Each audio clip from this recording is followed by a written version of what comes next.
another episode of Styles Makes Fights. I'm here with Brian Michelino. We all call him Mitch. He's one of the managers here at Long Island MMA, and he's one of the reasons that Long Island MMA runs as smooth as it does. Let's talk about UFC Fight Night 95 in Brazil. A friend of mine, a close friend of mine, you know him, Gregor Gillespie. This is his UFC debut. He's going to be the first fight, I believe, on Fight Pass. And he's fighting Gianco Franco. Galco Franco? Glauco Franco. You're supposed to fight someone else, right? Yeah, he was supposed to fight, actually one of the guys I just fought, Honey Jason's teammate. I forget his first name, his last name was Silva. I think that dude was tougher than this guy is. Yeah. I mean, I'm gonna get right to my vote. I got Gregor Gillespie all day, every day. I think he's a UFC future. I mean, I think he could be a champion in the UFC lightweight division. Yeah, I think for people who don't know him, he's a Division I national champion, and his ground game's real good, and striking looks really solid. He's 7-0. I got Gregor too. I don't see him losing for a while. And he's an underdog, right? So that's a good, pick if you're betting. So put sure. money on him. All right. So then we have on the card Gilbert Burns versus Michael Pizer. Michael Pizer was supposed to. He beat Taisumov, who Wade was supposed to fight. Okay. One of our teammates, Chris Wade, was supposed to fight. So I'm pretty familiar with him. Gilbert Burns, ADCC medalist, world jiu-jitsu champion. I think they kind of cancel each other out on the ground for this fight. I think it's gonna right? I think it's gonna be like a slug fest. I have Gilbert winning though, decision, I think. Yeah, I don't really know too much about the other guy, but I've trained with Gilbert Burns, and he is an assassin on the ground. He is very good. I remember his fight against the Brazilian cowboy. Sure. Yeah. And he was losing that fight. In the third round, he pulled out a submission and he won. Yeah. I mean, Gilbert Burns is dangerous from like any position submission-wise. But Pizer is, his nickname's the Tractor. The dude's a fucking truck, and I think they probably don't go to the ground much, if I guess. Yeah, or maybe it's or the opposite. Exciting submission fight. Moving forward to the featherweight division, we got Godofredo. Pepri, right? His nickname, right? Something like that. Pepe. His funky hair. In the picture that we have in front of us, kind of looks like one of the guys we train with. Versus Mike De La Torre. Yeah. I don't know much about these guys. Godofredo has like 7 submission wins though. He's coming off a loss to Darren Elkins. Like I said, I don't really know too much about them. He's finished his 3 or 4 UFC wins. Yeah. Which is, I'm gonna go Pepe. I think he is the favorite, and I have no reason to go against you there. Yeah. Thiago Santos versus Eric Spicely. Who you got? Thiago Santos, he's a big favorite to win that fight, and this is only Eric Spicely's 2nd fight in the UFC. I gotta go with experience, I think. Okay. I think experience plays a factor in this, in general. How much of it? There's a lot of fights on this card where there's one super experienced dude and one guy with who's a UFC newcomer or something like that. I'm gonna go with Thiago as well. I have to go. Number 15 versus, new guy. Non-ranked guy. Okay. Moving forward, I'm pretty excited about this fight.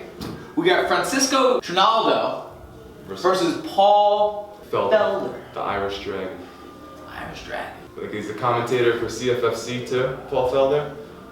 Or at least I always see him there when we're at CFFC. Yeah. I'm gonna put my money on Paul Felder here. Oof. I think that's going against the odds. It is going against the odds. Ronaldo's 13 fights in the UFC. Can I tell you something else about Ronaldo? That dude's like 48 years old. He's old. But he fights with so much heart. He fights like it's gonna be his last fight. Like this is for his last meal. He fights hard. He's like the Terminator. But, I mean, I've seen him gas pretty hard too. I think Paul is a younger, up-and-coming fighter. I'm gonna go with Paul. I'm gonna go against you there. I'm gonna go Ronaldo on this fight. I think it's a decision. I think it's kind of a boring fight, but I think that's what happens. Okay. Moving to the big dogs. We've got Roy Nelson versus Bigfoot Silva.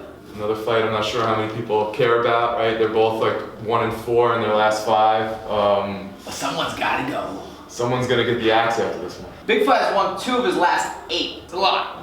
Being knocked out 5 times. So that big jaw of his I think It's not hard to hit.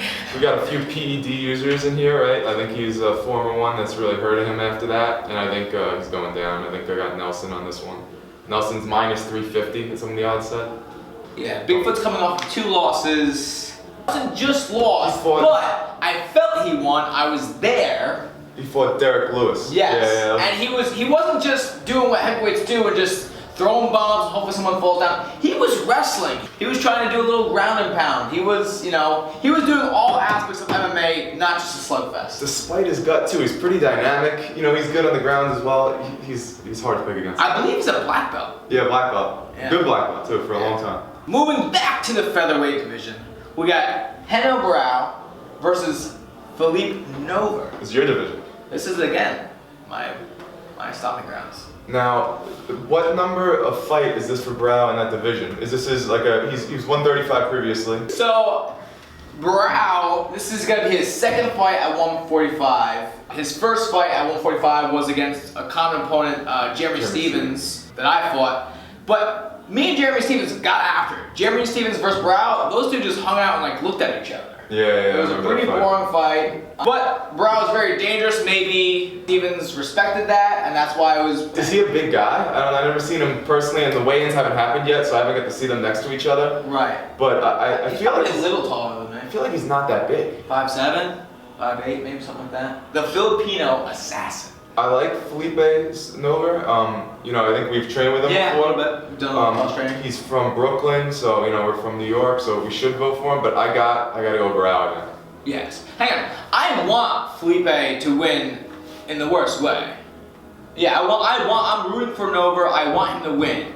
But if I'm going to put money on it, I've got to go with Brow. Who you got in Brow? You versus Brow. Me.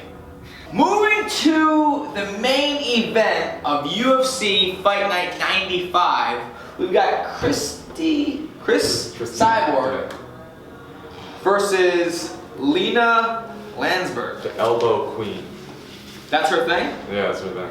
So Cyborg is on a 16-fight win streak. She hasn't lost in 10 years or something like that. She is an assassin. She's scary even in the men's division. Yes. Sometimes when I go to California, I train over at Ruvka. She's there, she's working out. I look at my manager, I'm like, dude, there's no chance I am working with her in any aspect of MMA. I don't want to roll with her. I don't want to spar with her. I don't want to drill with her. She scares me. I don't blame you. She's this girl too. I was watching some of her videos. She's very flat-footed. She doesn't look super athletic or dynamic. I think this would be a bad night for her. And she hasn't fought in Invicta or anything, so she hasn't fought in any big organizations. Right. Just what's it called? When you feed to the sharks, chum, A common opponent I had, Akira, is actually her corner and one of her coaches. Akira Corsani was on the Ultimate Fighter with you. Is one of Cyborg's coaches? No, one of. Oh, okay. Elbow Queen. Elbow Queens. Yeah, good luck. I mean, it's a negative. Chris Cyborg is negative 1,300. Yeah. That's about right. So I mean, for shits and giggles, I'll put $5 on Lena. Is it Lena? Lena, the Elbow Queen or Elbow Princess, I saw it. Yeah, I'll put $5 on Lena the Princess. Maybe she lands an elbow and makes history. That would be That'd be one of the biggest upsets ever. Ever. But Chris Cyborg, I'm interested to see her at 135. I don't think she can make 135. Yeah, why is she in the UFC then? There's no 140 weight class. It's 135 and 125. Or no, 135 and 115. People want to see her fight. Obviously, Yes. people want to see her fight. That's why she's the main event of a card for a weight class that doesn't exist. So why don't we just make a 145 division?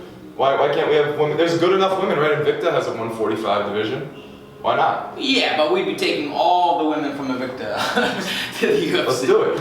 Yeah. what? We gotta keep the roster a little smaller. I need to fight. Alright, I got kids to feed. Alright, money to be made. UFC's got 53. How many events a year? 53 events a year? Yeah, they have to because they have such a big roster. So let's keep. Why not 60 events? Let's keep doing it. Alright. So that's been this installment of Styles Make Fights.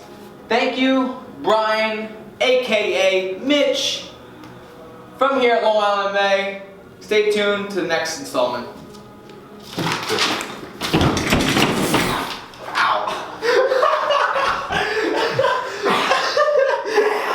At first I thought that was on purpose until he really hurt himself. A little tush.